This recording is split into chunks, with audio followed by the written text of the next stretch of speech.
बच्चों आज हम चालू कर रहे हैं हमारा सिविक्स आपके एसएस में सिविक्स में चैप्टर 4 जिसका नाम है की elements of a democratic government. ठीक है, ये चैप्टर है आपका पेज 35 पे। इस चैप्टर में आप पढ़ोगे कि हमारी डेमोक्रेसी मतलब आपने पिछले चैप्टर में पढ़ा कि इंडिया एक डेमोक्रेसी है, मतलब इंडिया एक डेमोक्रेसी है। तो वैसे ही अगर कोई भी अगर डेमोक्रेटिक गवर्नमेंट है तो उसके की एलिमेंट्स क्या होते हैं, मतलब उसकी मेन फीचर्स क्या होते हैं, मेन चीजें। की मतलब मेन, एलिमेंट्स मतलब चीजें। तो मेन चीजें क्या होती हैं डेमोक्रेटिक गवर्नमेंट के, या उसकी खासियत क्या होती है डेमोक्रेटिक गवर्नमेंट के। ठीक है, खासियत में भाई क्या क्या खासियत है किसी भी डेमोक्रेटिक गवर्नमेंट की। अगर कोई गवर्नमेंट डेमोक्रेटिक है तो पहली खासियत है कि उसमें जो लोग हैं वो पार्टिसिपेट करते, पीपल्स पार्टिसिपेशन, मतलब लोग ज़्यादा से ज़्यादा उस गवर्नमेंट में पार्टिसिपेट कर पाते हैं। रिजोल्यूशन ऑफ कॉन्फ्लिक्ट, अगर कोई डेमोक्रेसी है तो कोई भी छोटे मोटे झगड़े सॉल्व हो जाते हैं। ठीक है, रिजोल्यूशन ऑफ कॉन्फ्लिक्ट। इसके बाद है इक्वालिटी एंड जस्टिस, और न्याय मिलता है और जस्टिस मिलता, ठीक है, और सबको इक्वल एकता मतलब एक समान रहने का अधिकार और जस्टिस मिलता है। ठीक है, तो ये सारे हैं की एलिमेंट्स ऑफ डेमोक्रेटिक गवर्नमेंट। ठीक है, चैप्टर कहाँ से चालू होता है? आपका चैप्टर चालू होता है साउथ अफ्रीका की एक स्टोरी से। साउथ अफ्रीका की एक स्टोरी लिखी गई है, उसी से आपका चैप्टर चालू हो रहा है। ठीक है, यहाँ देखो साउथ अफ्रीका को बताया भी गया है। देखो ये पूरा वर्ल्ड मैप है, ये इंडिया है और यहाँ पे साउथ अफ्रीका है। ठीक है, साउथ अफ्रीका की स्टोरी से चैप्टर चालू किया गया है। क्या बोला जा रहा है कि साउथ अफ्रीका एक ऐसा देश है जहाँ पे बहुत सारे रेसिस, RACES, रेसिस के लोग रहते हैं। रेसिस का मतलब एक खास तरह की कैरेक्टरिस्टिक फीचर वाले, जैसे कोई काले लोग भी रहते हैं, गोरे लोग भी रहते हैं और मिक्स कलर के लोग भी रहते हैं। ठीक है, ब्राउन लोग भी रहते हैं। यहाँ पे ब्लैक लोग रहते हैं जो कि साउथ अफ्रीका के ही हैं, मतलब जो काले लोग हैं वो साउथ अफ्रीका के ही हैं। और वहाँ पे जो वाइट लोग हैं, गोरे लोग हैं साउथ अफ्रीका में, वो बाहर से आए थे साउथ अफ्रीका में रहने।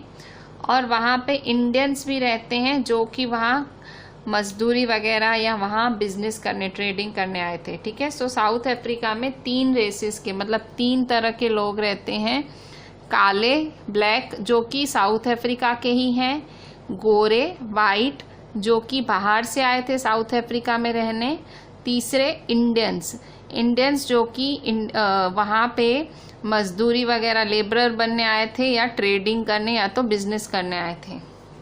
ठीक है, अब यहाँ पे एक माँ और बेटी का एक छोटा सा माँ और बेटी बात कर रहे हैं। बेटी का नाम है माया नायडू जो कि एक 11 साल की साउथ अफ्रीकन लड़की है। वो कहाँ रहती है? जोहानसबर्ग कहाँ आया? जोहानसबर्ग साउथ अफ्रीका में आया। कहाँ आया? जोहानसबर्ग साउथ अफ्रीका में। माया नायडू एक 11 साल की साउथ अफ्रीकन लड़की है जो कि जोहानसबर्ग में रहती है। वो अपनी मदर को हेल्प करती है सारे पुराने बॉक्सेस को क्लियर करने में। उसे उसमें से एक स्क्रैप बुक मिलती है। स्क्रैप बुक मतलब पुरानी किताब मिलती है जिसमें बहुत सारे पिक्चर्स हैं और न्यूज़पेपर आर्टिकल्स हैं। ठीक है, स्क्रैप बुक मतलब जो आप बनाते हो खुद के हाथ से, तो एक ऐसी स्क्रैप बुक मिलती है जिसमें बहुत सारे पिक्चर्स लगे हुए हैं, बहुत सारे न्यूज़पेपर के आर्टिकल्स लगे हुए हैं। और उसमें बहुत सारी पिक्चर्स हैं एक यंग स्कूल बॉय की जो कि 15 साल का ही है, 15 ईयर का ही है। तो उसने अपनी मम्मी से पूछा कि मम्मी ये स्क्रैप बुक में ये लड़का कौन है? तो उसकी मम्मी ने बोला इस लड़के का नाम है हेक्टर पीटरसन। और उसकी मम्मी ने बताया कि उसे गोली मार दी गई थी। उस 15 साल के लड़के को गोली मार दी गई थी। किसने मारी थी गोली? पुलिस ने। माया एकदम हैरान हो गई। फिर माया ने चौंक के पूछा वाई, उसने चौंक के पूछा क्यों। तो उसकी मदर ने एक्सप्लेन किया, हर mother explained that South Africa was earlier governed by apartheid laws. उसकी मदर ने समझाया कि शुरू में जो साउथ अफ्रीका था उसको जो है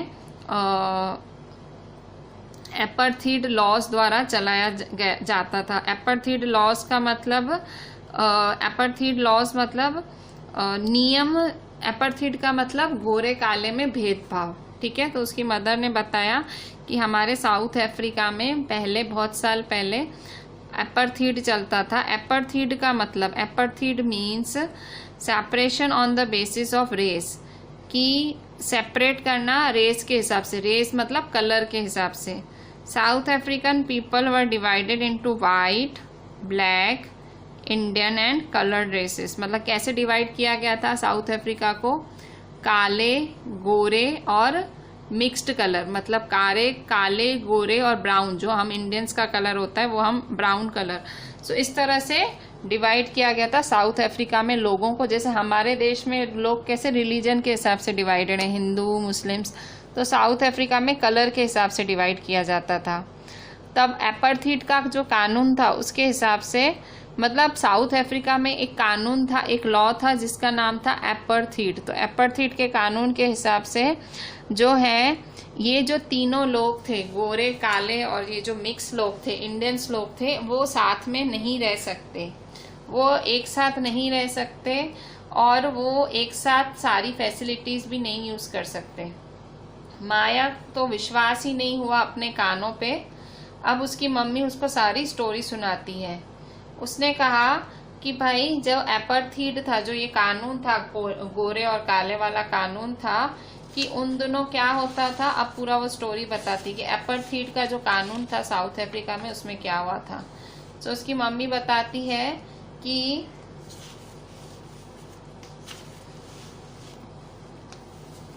तब क्या होता था, हॉस्पिटल्स सेपरेट होते थे और एम्बुलेंसेस भी सेपरेट होती थी, मतलब गोरों के लिए अलग, कालों के लिए अलग। और जो एम्बुलेंस गोरे लोगों के लिए आती थी वो फुल अच्छी होती थी, वेल एक्विप्ड मतलब उसमें सारी फैसिलिटीज होती थी। जबकि जो कालों के लिए आती थी वो वेल एक्विप्ड नहीं होती थी। और ट्रेन्स और बसेस भी अलग चलती थी गोरे और कालों के लिए। बस स्टॉप्स भी ब्लैक्स और वाइट्स के लिए अलग थे। जो नॉन वाइट्स थे, जो गोरे नहीं थे, जो लोग मतलब काले थे या मिक्स्ड थे, मतलब जिनके कलर गोरे नहीं थे, वो लोगों को वोट नहीं करने दिया जाता था। और जो सबसे अच्छी जगह होती थी पूरे देश में, साउथ अफ्रीका में जो सबसे अच्छी जगह होती थी, वाइट पीपल को वहां घर दिया जाता था। और जो खराब जगह होती थी देश की, वहां पे जो नॉन वाइट्स हैं उनको घर दिए जाते थे। जो ब्लैक्स, जो काले लोग और कलर्ड लोग, कलर्ड मतलब जैसे हम इंडियन से ब्राउन कलर, तो ब्लैक और कलर्ड लोगों को इक्वालिटी नहीं थी वाइट्स जितनी, मतलब उनको समान नहीं समझा जाता था। One black township was the south western township. एक वहां पे कालों के रहने की जगह थी, उसका नाम था साउथ वेस्टर्न टाउनशिप। कालों के रहने का एक जगह थी साउथ अफ्रीका में, उसका नाम था south western township. South western township का शॉर्ट फॉर्म है सोवेटो। सो वहाँ क्या होता था, वहाँ पे हेक्टर पीटरसन करके एक लड़का रहता था और वो और उसके क्लासमेट्स ने प्रोटेस्ट किया, आंदोलन किया। किसके खिलाफ? उनके स्कूल में उनको ज़बरदस्ती अफ्रीकान लैंग्वेज सिखाई जा रही थी। अफ्रीकान लैंग्वेज जो थी वो गोरों की लैंग्वेज थी, वाइट लोग बोलते थे।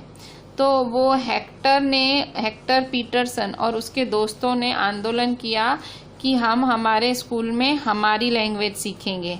हम हमारे स्कूल में भाई वाइट्स की लैंग्वेज नहीं सीखेंगे, हम हमारे लैंग्वेज में हमारी लैंग्वेज, जिसका नाम था जुलू, ZULU। तो उन्होंने कहा हम हमारे स्कूल में हमारी लैंग्वेज सीखेंगे। तो साउथ अफ्रीकन पुलिस आई, जब उन्होंने आंदोलन किया तो उनका आंदोलन तोड़ने के लिए साउथ अफ्रीका की पुलिस आई और उसने सबको पकड़ पकड़ के मारा और गोलियां चलानी चालू कर दी। तो उनमें से जो एक गोली थी वो हेक्टर को लगी, हेक्टर पीटरसन को लग गई और वो मर गया। और ये कब हुआ था? ये हुआ था 16 जून 1976 को। मतलब एक 15 साल का लड़का, मासूम लड़का मारा गया। क्यों? क्योंकि उसने बोला कि मैं वाइट की भाषा नहीं सीखूंगा, मैं अफ्रीकन भाषा नहीं सीखूंगा, मैं मेरे ब्लैक्स की भाषा जो कि ज़ूलू है वो सीखूंगा। उसके लिए उसको पुलिस वालों ने मार दिया, गोली चला दी। मतलब आप इस किस्से से देख सकते हो कि कितना भेदभाव था गोरों और कालों में, कितना ज़्यादा भेदभाव था। तो इस भेदभाव के खिलाफ आवाज़ कितने उठाई? इस भेदभाव के खिलाफ आवाज़ उठाई साउथ अफ्रीका में एक पॉलिटिकल पार्टी थी, एक राजनीतिक पार्टी थी, उसका नाम था African national Congress. African national Congress कौन थी?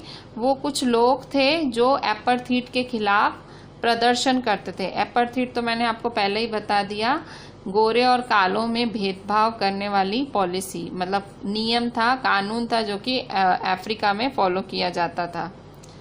नेल्सन मंडेला उनका लीडर था और उसने जो एपार्थीड सिस्टम है उसने बहुत सालों तक उसको मतलब उसके खिलाफ उसने स्ट्रगल किया। मतलब नेल्सन मंडेला जो था वो ब्लैक्स का लीडर था और उसने ये एपार्थीड जो इतना खराब कानून था जिसमें ब्लैक्स और वाइट्स के बीच में इतना ज़्यादा भेदभाव किया जाता था, तो उसने इस कानून के खिलाफ नेल्सन मंडेला ने बहुत सालों तक स्ट्रगल किया। तो फाइनली नेल्सन मंडेला और उसकी पार्टी अफ्रीकन नेशनल कांग्रेस को जीत मिली कब? 1994 में। और साउथ अफ्रीका से ये अपार्थीड सिस्टम बंद कर दिया गया। ये जो खराब भेदभाव वाला सिस्टम था, गोरे काले में भेदभाव, इसको बंद कर दिया गया था। और साउथ अफ्रीका कौन सी कंट्री बन गई? डेमोक्रेटिक कंट्री बन गई, ठीक है, in which people of all races were considered equal. तो उस कंट्री में जो थे सब लोग, जो कोई भी रेस के हों, चाहे वो गोरा हो, काला हो, ब्राउन हो, सबको इक्वल माना जाता था, ठीक है। अब पार्टिसिपेशन, अब पार्टिसिपेशन हमको रेगुलर इलेक्शंस क्यों होते हैं, हम रेगुलर इलेक्शंस क्यों लड़ते हैं, वो आपको पता है, आपने पिछले चैप्टर में पढ़ा है। क्योंकि हम रेगुलर इलेक्शंस इसलिए होते हैं ताकि हम वोट दे पाए। मतलब वोट कौन देते हैं? पीपल, हम लोग। लोग वोट दे पाए और वो डिसाइड कर पाए कि हमारी डेमोक्रेसी में अब हमें किसको नेता बनाना है। वोटिंग से हम क्या करते हैं? हम लीडर्स इलेक्ट करते हैं, मतलब लीडर्स चुनते हैं ताकि वो हमें रिप्रेजेंट कर पाए। रिप्रेजेंट करना मतलब वो हमारे, मतलब हमारा जो, हमको रिप्रेजेंट कर पाए, हमारे जो, हम जो सोच रखते हैं वो सारी दुनिया को वो बता पाए, ठीक है। These representatives take decisions on behalf of the people. तो ये जो रिप्रेजेंटेटिव्स होते हैं, ये जो हम लोग चुनते हैं, नेता चुनते हैं, ये लोग मतलब क्या करते हैं? डिसीजन लेते हैं। ये जब हम करते हैं तो ऐसा माना जाता है कि भाई हमारी जो आवाज़ है, हमारे जो इंटरेस्ट है, उनका ध्यान रखा जाएगा। मतलब हम क्यों नेता चुनते हैं? हम नेता इसलिए चुनते हैं ताकि वो हमारा जो हम चाह रहे हैं वो हमारे लिए काम करें, ठीक है। अब देखो, हम नेता चुनते हैं, हम नहीं, आपके पेरेंट्स, ठीक है। आप छोटे हो अभी, 18 साल से ऊपर आपके बड़े भाई बहन हो, 18 साल से ऊपर के लोग वो वोट कर सकते हैं। तो वो जब वोट करने जाते हैं तो उनकी वोटिंग के हिसाब से गवर्नमेंट को चुना जाता है, ठीक है। All governments are elected for fixed periods. सारी गवर्नमेंट्स को एक फिक्स पीरियड के लिए चुना जाता है। इंडिया में ये पीरियड 5 साल का होता है, ठीक है। इंडिया में 5-5 साल के लिए गवर्नमेंट्स को चुना जाता है। और एक बारी अगर गवर्नमेंट को चुन लिया तो गवर्नमेंट 5 साल के लिए ही रहती है। अगर वो चाहते हैं कि वो फिर से पावर में आए तो उनको फिर से चुनाव लड़ना पड़ता है, इलेक्शन लड़ना पड़ता है, और फिर लोग उनको फिर से चुनते हैं, री इलेक्ट करते हैं। तो यही एक चीज़ है जिससे पता लगता है कि हमारे पास कितना ज़्यादा पावर है एक डेमोक्रेसी में। डेमोक्रेसी का मतलब क्या होता है कि वो देश जहाँ पे वोटिंग होती है, जहाँ पे लोगों का माना जाता है। ठीक है, इस तरह से जो गवर्नमेंट का पावर है वो लिमिटेड हो जाता है। मतलब हम इलेक्शंस करते हैं तो गवर्नमेंट नहीं तो खुद को राजा समझने लगे, पर क्योंकि 5-5 साल में इलेक्शंस होते हैं, 5-5 साल में हम लोग वोटिंग करते हैं, तो हम लोग क्या करते हैं, हम लोग नई नई गवर्नमेंट्स चुनते हैं। तो जिससे पुरानी गवर्नमेंट को भाई उसको लगता है कि मेरे को तो कभी भी वोट नहीं करेंगे, मैं तो कभी भी निकल जाऊंगी, तो फिर इसलिए पुरानी गवर्नमेंट भी अच्छा काम करती है, वो लोगों की सेवा करती है। ठीक है, मतलब लोगों अगर ये इलेक्शंस नहीं होते तो उनको डर ही नहीं रहता और वो अच्छा काम ही नहीं करते। ठीक है, अच्छा, अदर वेज ऑफ पार्टिसिपेटिंग, और कौन कौन से तरीके हैं डेमोक्रेसी में। एक तो आप वोटिंग कर सकते हो। ठीक है, दूसरा कौन सा तरीका है, अदर वेज ऑफ पार्टिसिपेटिंग। दूसरा तरीका है elections are usually held once in 5 years, 5 सालों में एक बार इलेक्शंस होते हैं। इसके अलावा besides voting there are other ways of participating in the process of government. इसके अलावा बहुत सारे तरीके हैं जिसमें आप गवर्नमेंट में शामिल हो सकते हो। जो लोग होते हैं वो पार्टिसिपेट करते हैं by taking an interest in the working of the government. लोग कैसे पार्टिसिपेट करते हैं, वो जो गवर्नमेंट की वर्किंग है उसमें इंटरेस्ट दिखाते हैं और टाइम पे क्रिटिसाइज भी करते हैं। अगस्त 2005 की बात है जब एक गवर्नमेंट ने increase the money people had to, मतलब एक गवर्नमेंट थी, एक अगस्त 2005 की बात है। अगस्त 2005 में एक ऐसी गवर्नमेंट थी इंडिया में जिसने क्या किया था, लाइट के बिल बढ़ा दिए थे। ठीक है, तो उस टाइम लोगों ने बहुत जो है इस चीज़ को डिसअप्रूव किया था, मतलब लोगों को ये बात अच्छी नहीं लगी थी। तो लोगों ने क्या किया, रैलियां निकाली, मतलब ग्रुप बना के रैलियां निकाली, और also organised a signature campaign. Signature campaign मतलब सारे लोगों ने कैंपेन की। कैंपेन का मतलब भाई जैसे पेड़ों के लिए नहीं हम करते हैं कि पेड़ बचाओ, बेटियों के लिए बेटी बचाओ, तो वैसा ही कुछ कैंपेन की। The government try to explain and defend its decision but finally listen to the people's opinion and withdrew the increase. सरकार ने कोशिश की लोगों को समझाने के लिए कि भाई हमने क्यों इलेक्ट्रिसिटी का बिल बढ़ाया है, पर लोग समझने के लिए तैयार ही नहीं थे, इसलिए गवर्नमेंट को अपना डिसीजन बदलना पड़ा। क्यों? क्योंकि उनको वो लोगों के प्रति रिस्पॉन्सिबल है, मतलब वो लोगों के प्रति उनका कुछ कर्तव्य है, तो इसलिए सरकार कुछ भी अपने मन का नहीं कर सकती। ठीक है,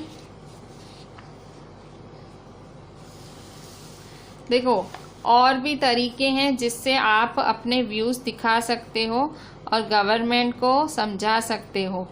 तो और क्या क्या कर सकते हो आप गवर्नमेंट के खिलाफ जाने के लिए, भाई गवर्नमेंट को समझाने के लिए। तो लोग क्या करते हैं, ग्रुप बना के धरना मतलब इकट्ठा ग्रुप बना के बैठ जाते हैं। रैलीज मतलब वो हाय हाय हाय है वैसा। स्ट्राइक मतलब काम बंद कर देते हैं। सिग्नेचर कैंपेन्स मतलब वो पोस्टर्स और वैसे वो लगाते हैं।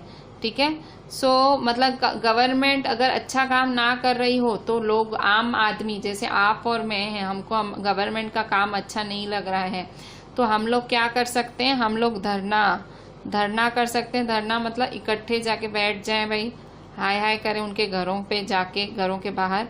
रैलियां निकालें भाई, मोटरसाइकिल पे या पैदल चलते हैं ऐसे।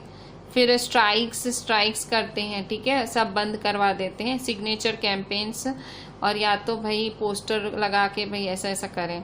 सो things that are unfair and unjust are also brought forward. और जो चीज़ें सही नहीं हैं उन्हें आगे आना, मतलब उन्हें हम आगे लाते हैं।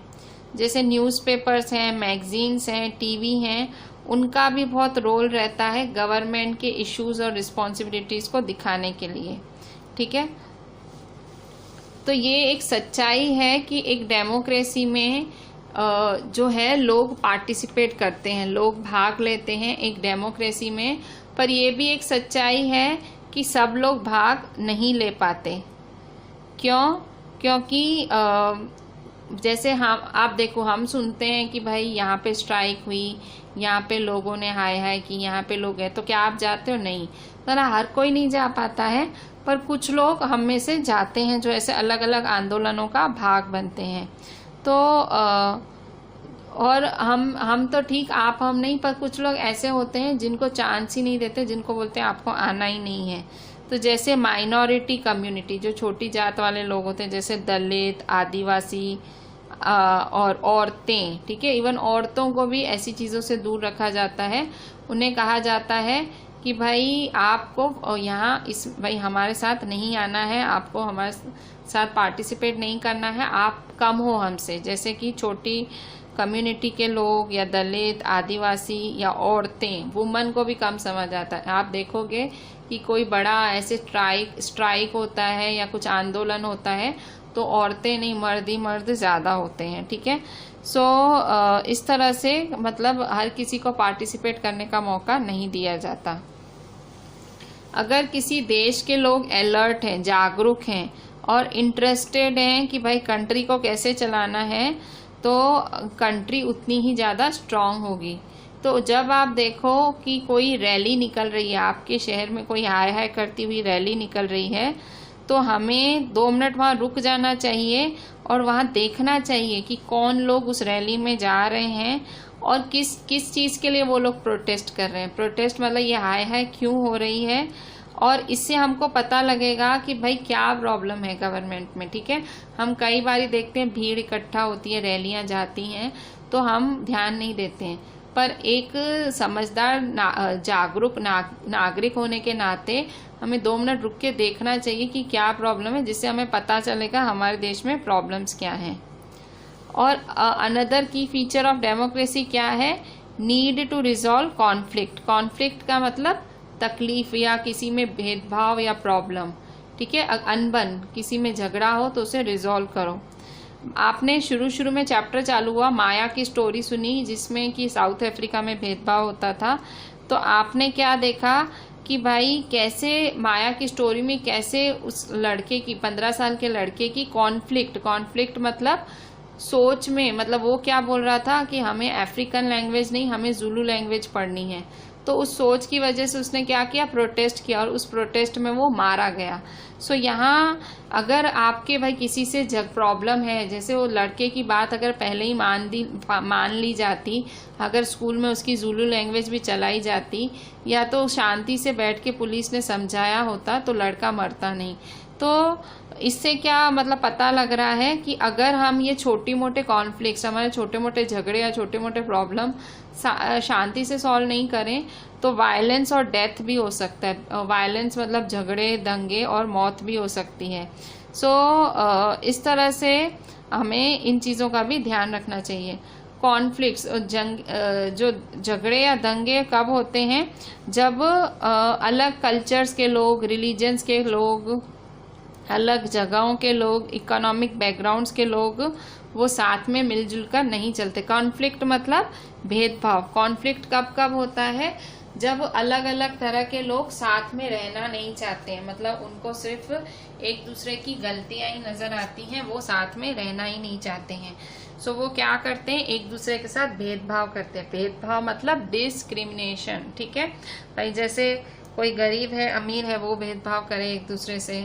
फिर कल्चर, भाई तेरा कल्चर तो ये है, मेरा ये है, तेरी रिलीजन ये है, मेरी रिलीजन ये है, मैं यहाँ से आया हूँ, तू यहाँ से, रीजन, या फिर इकोनॉमिक बैकग्राउंड, गरीबी अमीरी। तो इस तरह से अगर कॉन्फ्लिक्ट कब पैदा होते हैं? जब हम लोग एक दूसरे के खिलाफ डिस्क्रिमिनेट करते हैं, भेदभाव करते हैं।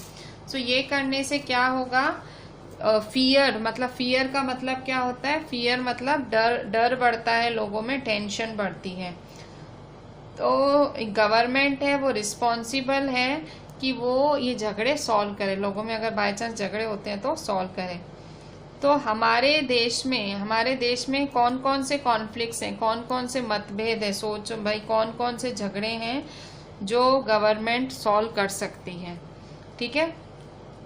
तो जैसे कि कई बारी क्या होता है, कई बारी यहाँ हम पढ़ रहे हैं नेक्स्ट पेज 39 पेज पे, ठीक है। कई बारी क्या होता है, religions processions and celebrations can sometime lead to conflict. कई बारी क्या होता है, लोग है ना, आप देखोगे रिलीजियस प्रोसेशंस मतलब आप देखते हो कि भाई जो मेले निकलते हैं, ठीक है, वो जो वरघोड़े आप बोलते हो, ठीक है। सो ये सब जो मेले निकलते हैं, कभी भाई किसी भगवान का जन्म होता है, जगन्नाथ भाई, हमने नहीं, जगन्नाथ भाई यात्रा निकलती है, सुभद्रा। सो वो जो यात्राएं निकलती हैं और सेलिब्रेशंस होते हैं सड़कों पे, तो कभी कभी ये सेलिब्रेट करते करते लोगों में कॉन्फ्लिक्ट हो जाते हैं, झगड़े हो जाते हैं। जैसे कि भाई जो रूट आपने डिसाइड किया कि यहाँ से जाना है, तो वहाँ उस रूट पे शायद भाई कुछ और हो, तो वो सामने वाले लोग आपसे झगड़े करें।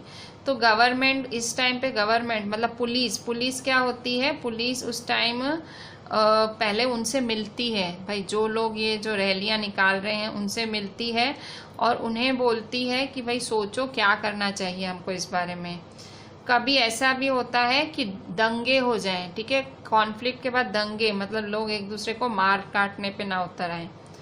तो कई बारी लोग एक दूसरे को पत्थर मारने लग जाते हैं, या तो कई बारी वो प्रोसेशन खराब करते हैं। तो पुलिस को ये रिस्पॉन्सिबिलिटी है कि भाई दंगे ना हो, ठीक है। इसलिए आप देखोगे जहाँ बहुत ज़्यादा क्वांटिटी में लोग या बहुत ज़्यादा लोग इकट्ठे होते हैं, वहाँ आपको पुलिस ज़रूर दिखती है। क्यों? क्योंकि ये डर बना रहता है कि भाई लोग भले त्यौहार के लिए मिले हों तो भी पुलिस इकट्ठी होती है, क्योंकि त्योहारों में भी लोग इतने ज़्यादा होते हैं तो शायद झगड़े हो जाएं, दंगे हो जाएं, तो पुलिस वहाँ हाजिरी होती है, ठीक है। कई बारी तो इस तरह से मतलब रिलीजियस प्रोसेशंस और सेलिब्रेशंस, मतलब सेलिब्रेशंस के टाइम भी लोगों के झगड़े हो जाते हैं। कई बारी नदियाँ, रिवर्स भी लोगों में झगड़ों का कारण बन जाती है। लोगों में नहीं, स्टेट्स मतलब अलग अलग राज्यों में झगड़ों का कारण कई बारी रिवर्स भी बन जाती हैं। कैसे? जैसे अभी कोई नदी है, वो नदी एक जगह से चालू हो रही है, मतलब एक स्टेट से चालू हो रही है और वो फिर दूसरे स्टेट में जा रही है, फिर तीसरे स्टेट में वो नदी जा रही है, तो सब इस नदियों का पानी 2 से 3 स्टेट शेयर करेंगे, ठीक है। अब समझो अब क्या हुआ, जैसे एक कावेरी वाटर है, कावेरी नदी है। कावेरी नदी का पानी जो है कर्नाटक और तमिलनाडु में, उसमें कर्नाटक और तमिलनाडु में कावेरी नदी के पानी के लिए झगड़ा चल रहा है। तो जो कर्नाटक है, कर्नाटक में एक डैम है, उस डैम का नाम क्या है, कृष्ण राजा सागर। कृष्ण राजा सागर जो डैम है कर्नाटक में, वहाँ जो ये कावेरी नदी है उसका पानी इकट्ठा किया जाता है और इरिगेशन के लिए काम आता है। इरिगेशन मतलब जो फसलों को पानी देने के लिए काम आता है। और उससे जो कर्नाटक में सिटी है बेंगलुरु सिटी में भी वो पानी काम आता है। और जो तमिलनाडु है, तमिलनाडु के पास भी डैम है, मैटूर डैम है, इसमें भी कावेरी नदी का पानी ही यूज़ होता है। वो डैम कब यूज़ होती है, वो मतलब ये लोग क्रॉप्स उगाने के लिए यूज़ करते हैं, फसलें उगाने के लिए। अब झगड़ा कब हुआ, मतलब देखो उस कर्नाटक के पास कौन सी डैम है, कर्नाटक के पास है कृष्ण राजा सागर डैम। इस डैम से वो अपने शहर की सारी ज़रूरतें पूरी करती है। तमिलनाडु के पास कौन सी डैम है, मेटूर डैम।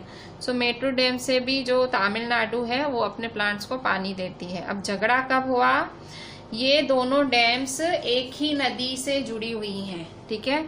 कर्नाटक और तमिलनाडु की जो 2 डैमें हैं उनमें दोनों में एक ही नदी का पानी आता है, जो है कावेरी नदी, ठीक है। तो तमिलनाडु के डैम में पानी तभी भरेगा जब कर्नाटक से जो कावेरी नदी आती है वहां से उसको छोड़ा जाएगा। इसलिए मतलब दोनों में पानी बट जाता है। इस तरह से जो है झगड़े चल रहे हैं। तो फिर क्या हुआ, इनका स्टेट्स का इतना ज़्यादा झगड़ा हुआ, तो जो गवर्नमेंट है, सेंट्रल गवर्नमेंट, मतलब स्टेट्स में झगड़ा हो रहा था तो सेंट्रल गवर्नमेंट मतलब इंडिया की गवर्नमेंट आगे आई और उसने उन दोनों को पानी का जो बराबर, वो बोला कि आप बराबर डिस्ट्रीब्यूशन करो, ठीक है। तो आपने देखा रिवर एक इश्यू बन गया कर्नाटक और तमिलनाडु के लिए। कर्नाटक में डैम थी मेटूर, और सॉरी कर्नाटक में डैम है कृष्णराजा सागर और तमिलनाडु में है डैम मेटूर। सो इन दोनों में झगड़ा हुआ पानी के बीच, ठीक है। सो नेक्स्ट है equality and justice. So equality and justice, तो एक और की फीचर है हमारे जो है गवर्नमेंट का, वो है इक्वालिटी। इक्वालिटी का मतलब क्या होता है? इक्वालिटी का मतलब होता है एक भेदभाव नहीं करना, सबको इक्वल समझना। जस्टिस का मतलब न्याय देना। सो इक्वालिटी और जस्टिस को आप सेपरेट नहीं कर सकते हो, दे आर इनसेपरेबल, ठीक है। तो गवर्नमेंट जो जैसे पहले क्या होता था, पहले अनटचेबिलिटी की प्रैक्टिस चलती थी। अनटचेबिलिटी की मतलब छूअछूत की प्रैक्टिस चलती थी। तो ये जो नियम था उसको बंद करा दिया गया, ठीक है। तो पहले क्या होता था, जो छूअछूत जो अनटचेबल लोग होते थे उनको एजुकेशन नहीं दी जाती थी, उनको ट्रांसपोर्ट फैसिलिटीज नहीं दी जाती थी, मेडिकल फैसिलिटीज नहीं दी जाती थी, और उनको प्रेयर करने भी नहीं दिया जाता था, मतलब वो प्रेयर भी नहीं कर पाते थे। तो डॉक्टर अंबेडकर हैं जिनके बारे में आपने पिछले चैप्टर में पढ़ा है, तो उनको पता लगा कि अगर ऐसा चलेगा, अगर भेदभाव चलता रहा तो भाई इन लोगों की तो हालत खराब हो जाएगी। तो उन्होंने क्या किया कि न्याय तो तभी मिलेगा जब सबको इक्वल माना जाएगा, ठीक है। सो गवर्नमेंट भी यही मानती है कि भाई सबको इक्वल माना जाए, इसलिए गवर्नमेंट ने कुछ कानून बनाए हैं भाई जिससे लोग भेदभाव ना करें। जैसे कि हमारी सोसाइटी में ऐसा माना जाता है कि भाई जो लड़का है उसकी ज़्यादा देखभाल की जाती है लड़की के सामने।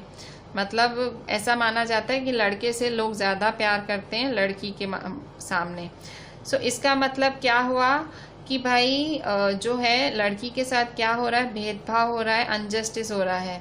तो अब गवर्नमेंट क्या करेगी, गवर्नमेंट यहाँ पे जस्टिस देगी, लड़की को जस्टिस देगी। कैसे? जैसे उसमें लड़की के लिए अलग अलग कानून बनाएगी जिससे वो भेदभाव ना हो। तो गवर्नमेंट ने क्या किया है, गवर्नमेंट ने लड़कियों के साथ भेदभाव ना हो इसलिए लड़कियों की फीस बहुत कम करके रखी हुई है। अगर आप किसी भी सरकारी स्कूल या कॉलेज में एडमिशन ले रहे हो तो आप देखोगे लड़कियों की फीस बहुत कम है और या तो बिल्कुल माफ़ है, ठीक है, गवर्नमेंट स्कूल्स में, कॉलेजेस में, ठीक है। सो ये पूरा चैप्टर किसके बारे में था? ये पूरा चैप्टर था कि भाई कैसे जो डेमोक्रेसी के क्या क्या की फीचर्स हैं। तो हमने पढ़ा कि डेमोक्रेसी के की फीचर्स हैं, सबसे पहला की फीचर है पार्टिसिपेशन, कि लोगों को पार्टिसिपेट करना है, जो है मतलब लोगों को वोटिंग करनी है, लोगों को रैलियां, लोगों को स्ट्राइक्स करनी है, तो ऐसे आप पार्टिसिपेट कर सकते हो। दूसरा की फीचर है कि हमें कॉन्फ्लिक्ट रिजॉल्व करना है, जो झगड़े हैं उन्हें सॉल्व करना है। और फिर नेक्स्ट की फीचर है इक्वालिटी एंड जस्टिस, ठीक है, लोगों को जो है इक्वालिटी और जस्टिस मतलब इक्वल रहना है और जस्टिस मतलब न्याय भी देना है, ठीक है। सो ये सारे की फीचर्स हैं। सो अब हम इसकी कुछ पॉइंट्स देख लेते हैं। तो बच्चों अभी हम कुछ पॉइंट्स लिख लेते हैं। सो सबसे पहले हम लिखेंगे कि भाई हेक्टर पीटरसन कौन था। सो हेक्टर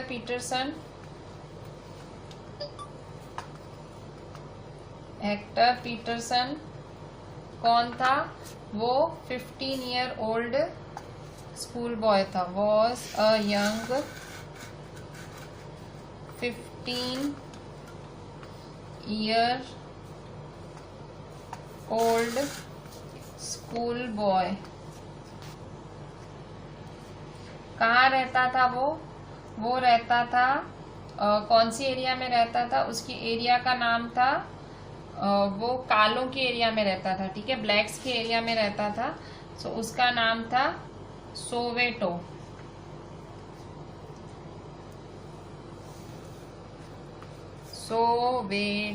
ठीक है। सोवेटो का फुल फॉर्म क्या है? सोवेटो का फुल फॉर्म है साउथ वेस्टर्न टाउनशिप।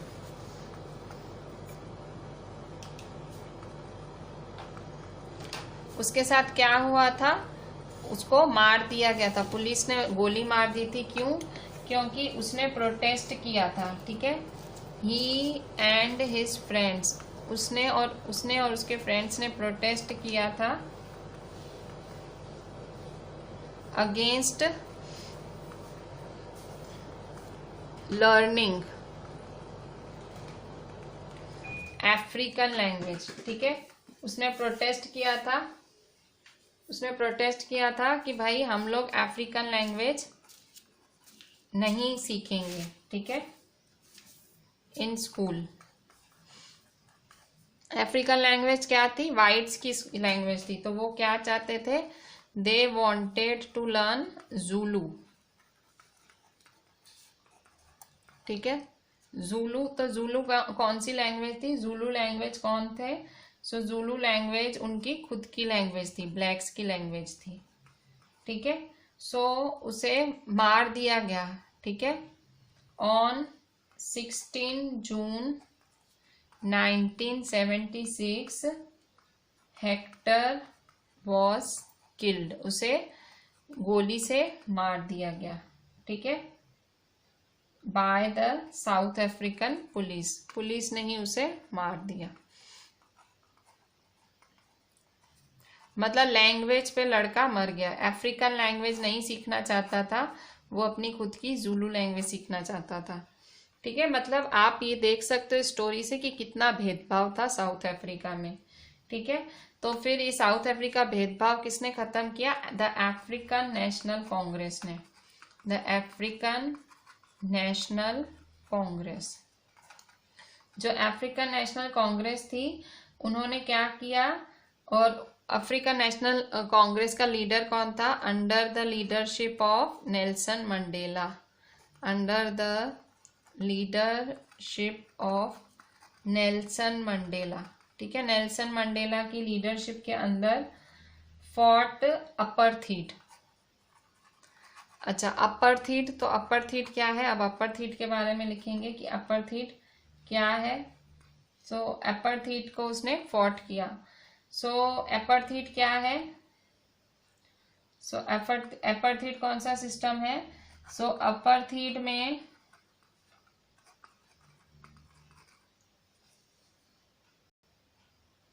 तो अपर्थीड क्या है? So apartheid was a South African law. South Africa में एक लॉ था जिसमें भेदभाव किया जाता था। South African law of separation separation मतलब अलग माना जाता था on the basis of race मतलब कलर के। भाई कलर भी हो सकता है, तो यहाँ पे कलर, रेस का मतलब कलर हुआ। ठीक है, स्किन कलर के हिसाब से कालों, ब्लैक, वाइट और कलर्ड में भेदभाव किया जाता था इस लॉ के हिसाब से। ठीक है, सो फाइनली अफ्रीका में ये लॉ अपर्थीड कब खत्म हुआ? सो इन 1994 south Africa became a democratic country. मतलब ये जो नेल्सन मंडेला है वो लड़ते रहे साउथ अफ्रीकन गवर्नमेंट से, और 1994 में south Africa became a democratic country. और सिस्टम ऑफ एपर्थीड वॉज बैंड। ये सिस्टम खत्म कर दिया गया। ठीक है, सो 1994 में साउथ अफ्रीका भी डेमोक्रेसी बन गई। ठीक है, सो अभी पार्टिसिपेशन होना चाहिए लोगों का अगर हम किसी भी डेमोक्रेसी में। सो ऑल गवर्नमेंट्स, सारी गवर्नमेंट्स कितने साल के लिए होती हैं पावर में? So all governments are elected for 5 years। ठीक है, इंडिया में सारी गवर्नमेंट्स 5 साल के लिए वो करी जाती हैं। सो और वोटिंग भी होती है। ठीक है, और इसके अलावा हम लोग वोटिंग करके पार्टिसिपेट कर सकते हैं। और दूसरा हम कैसे पार्टिसिपेट कर सकते हैं? दूसरा हम हम उसको क्रिटिसाइज कर सकते हैं, ठीक है। Government can be criticised also, ठीक है।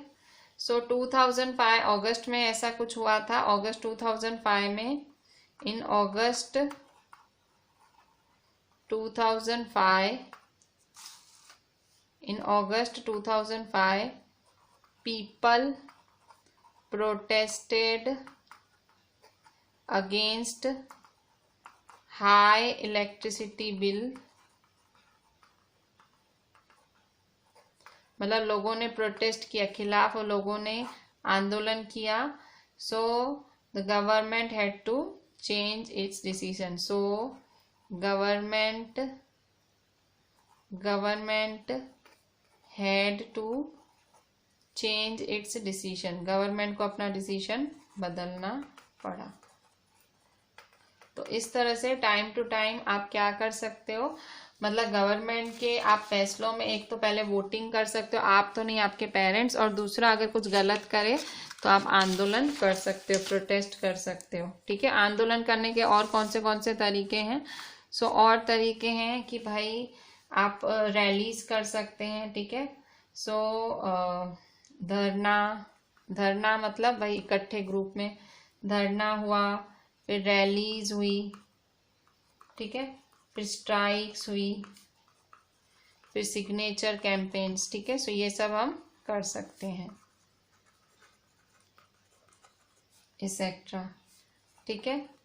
तो इस तरह से, और न्यूज़पेपर्स वगैरह में, मैगजीन्स, टीवी में भी ऐसे ये सब भी चीज़ें कर सकते हैं, जिससे भाई लोगों के सुनी जाए। न्यूज़पेपर्स, मैगजीन्स, टीवी, ठीक है। सो ये सब चीज़ें करके लोग अपनी बात सुना सकते हैं, ठीक है।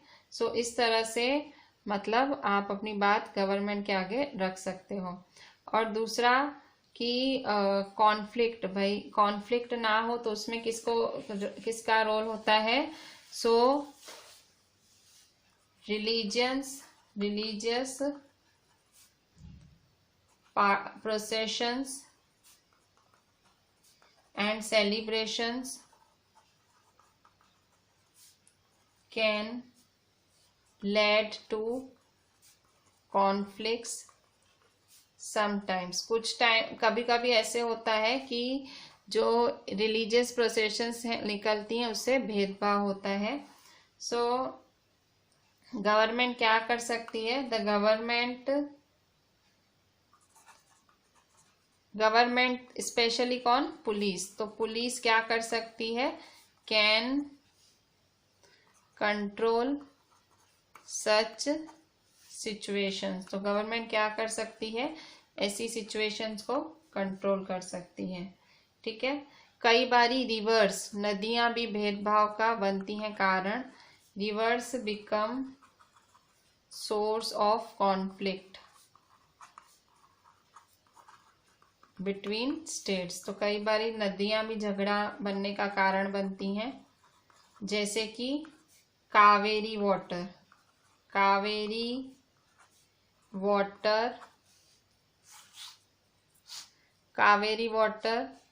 डिस्प्यूट मतलब झगड़ा किस किस के बीच में हुआ था? Between Karnataka and Tamil Nadu. क्या था झगड़ा? दोनों को अपनी अपनी डैम के लिए ज्यादा पानी चाहिए था, ठीक है। सो कर्नाटक की डैम थी, कर्नाटक की कौन सी डैम थी?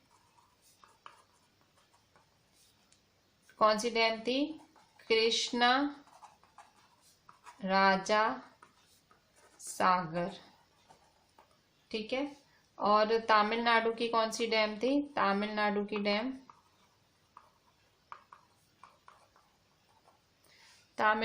डैम थी मेटूर डैम, ठीक है। सो इस तरह से इन दोनों डैम्स में इन दोनों का झगड़ा हो गया, ठीक है। फिर कौन बीच में आया झगड़ा सॉल्व करने के लिए? द सेंट्रल गवर्नमेंट वो उसने सॉल्व किया इशू, सॉल्व्ड द इशू।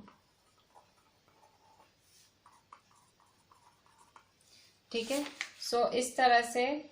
और इसके बाद अगर हम चाहते हैं अनटचेबिलिटी को भी हमें सपोर्ट नहीं करना चाहिए। So the practice of untouchability, जो अनटचेबिलिटी की प्रैक्टिस है, प्रैक्टिस ऑफ अनटचेबिलिटी इस, प्रैक्टिस मतलब कानून, इस बैंड, प्रैक्टिस मतलब प्रथा, द प्रैक्टिस ऑफ अनटचेबिलिटी, छूअछूत की प्रथा सरकार ने बैन कर दी है, इस बैंड बाय लॉ। और लड़कियों के लिए भी क्या करा है सरकार ने, गवर्नमेंट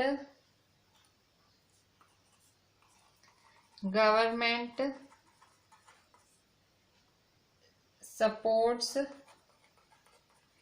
गर्ल एजुकेशन।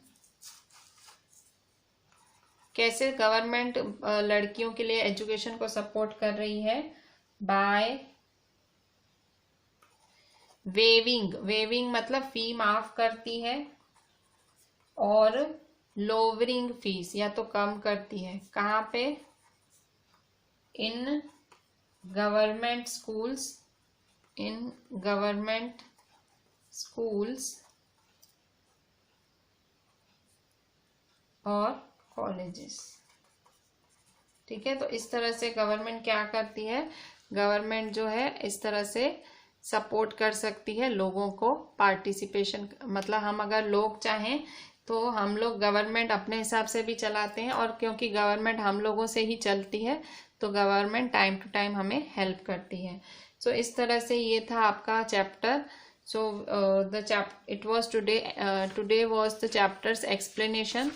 अब हम नेक्स्ट लेक्चर में इसकी एक्सरसाइज और कुछ एक्स्ट्रा क्वेश्चंस करेंगे। ठीक है, आज जितने भी पॉइंट्स कराए वो सब आप अच्छे से लिखना, और जो मैंने चैप्टर आपको समझाया है वो सारा अच्छे से रीड कर लेना। ठीक है, चलें, थैंक यू।